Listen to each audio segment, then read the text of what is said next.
Қайырлы күн, құрметті көрермендер. Эфирдемен Мөлдір Махмутова. Биыл елімізде міндетті әлеуметтік медициналық сақтандыру жүйесі іске қосылды.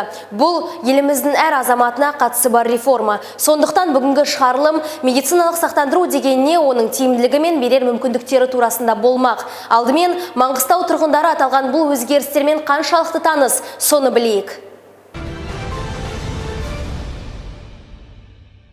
Естідім, жалпы бұл халыққа өте пайдалы жоба деп есептеймін. Бұл енді шетелдерде бұрында енген нәрсе ғой, бізге енді келіп жатыр. Керек? Нет. Но это же везде в СМИ у нас рекламе. Да, это же везде озвучивалось, поэтому, в принципе, это не было такой проблемы. Естідім. Оны естігеніме 6 айдай уақыт болды. Нет, пока не слышу. Нет, не слышу. Я жалпы естідім, Уақыт тапшылығы заманында қазір кімде-кімнің болсын, кезекке тұрып, аурухананың табалдырығын тоздырып жүретін уақыты жоқ. Жұмыс бастылық, көптеген шаруаларға байланысты. Сондықтан да бұл жоба нақты дер кезінде тың қолға алынған жобалардың бірі деп есептеймін. Енді алдағы уақытта жақсарып, халықтың денсаулығына бір игі жұмыстар жасалса, ол енді жақсы болады деп ойлаймын. Болғаны дұрыс. Әрине. Ең бірінші азамат өзінің азаматтық борышын, жауапкершілігін көтеру керек. Осы жауапкершілікті көтеру арқылы ол жеке өзінің басына денсаулығын көтеру керек.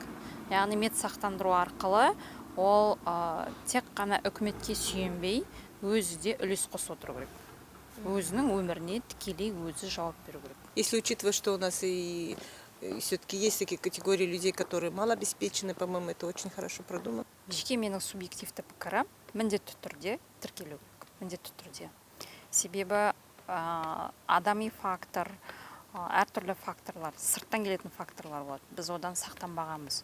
Сондықтан осындай төтенше жағдайда осы медициналық сақтандыру бізге міндетті түрде көмектеседі. Вообще, честно, нет. Мне кажется, оно не нужно. Оно необходимо в плане того, что там благодаря этому медицинскому страхованию некоторые услуги, они надеемся, что будут предоставляться более качественно, потому что они будут отслеживаться. Потому что это же все-таки на наши деньги же будут предоставляться эти услуги.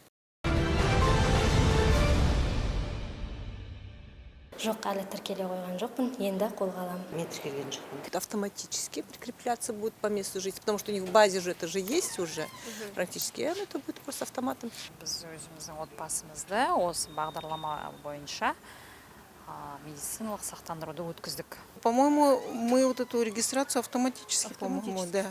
Потому что работодатель, это с января же начинает делать отчисления от нашей, помимо нашей заработной платы, он еще делает отчисления туда, да. То есть это не касается нашей непосредственной заработной платы.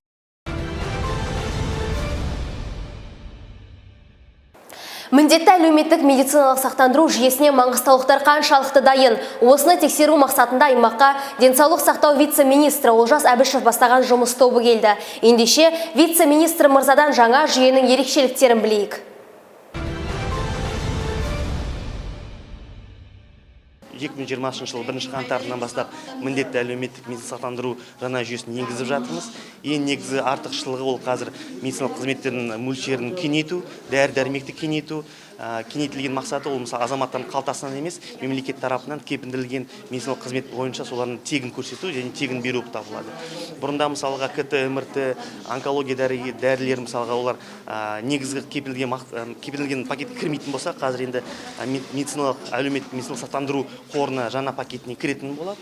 Егер мысалы азаматтардың 15 категория бар бізде, немесе жұмыс істейтіндер болса, мүгедектер, балалар, мысалы жүкті әйелдер, оларға түгелімен сол кеңейтілген пакеттің барлығы тегін көрсетіледі. Және де мысалға бірінші осы емханаға келіп мысалға дәрігерге барып направление алатын болса, солардың барлығы госпитализация, қымбатты операциялардың барлығы тегін көрсетіледі. Әлеуметтік медициналық сақтандыру жүйесінің жағдай қосымша беріп отырған көмектері өте мысалы қымбат көмектерді 1 миллион астам тұратын көмектерді мысалы стентирование, коронарография, шунтирование дейтін көмектерді бүгінгі күні азаматтар тегін ала алады. Ол үшін ол сақтандырылған болу керек.